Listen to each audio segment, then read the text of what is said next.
দিল্লির শাহী মসজিদের অনুকরণে প্রায় ৩০০ বছর আগে নির্মিত মুঘল স্থাপত্যের অনন্য নিদর্শন নোয়াখালীর সোনাইমুড়ি উপজেলার বজরা শাহী মসজিদ।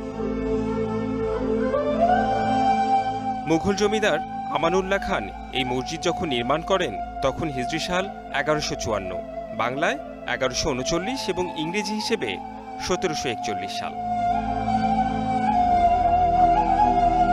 জমিদার আমানউল্লাহ তার বাড়ির সামনে ৩০ একর জমির উপর উঁচু পাড়যুক্ত একটি বিশাল দিঘি খনন করেন।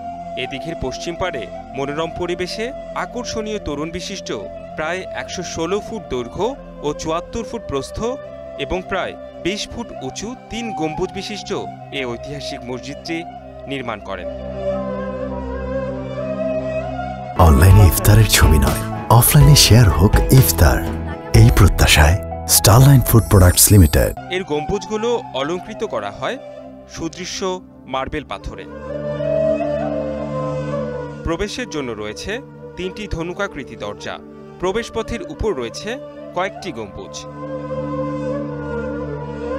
কেবলা দেওয়ালে ৩টি কারুকার্য খচিত মিহরাব আছে।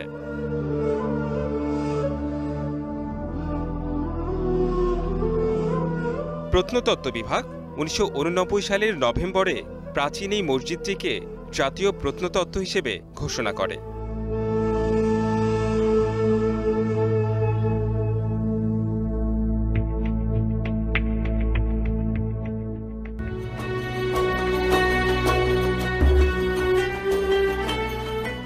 নিবেদক স্টারলাইন ফুড প্রোডাক্টস লিমিটেড।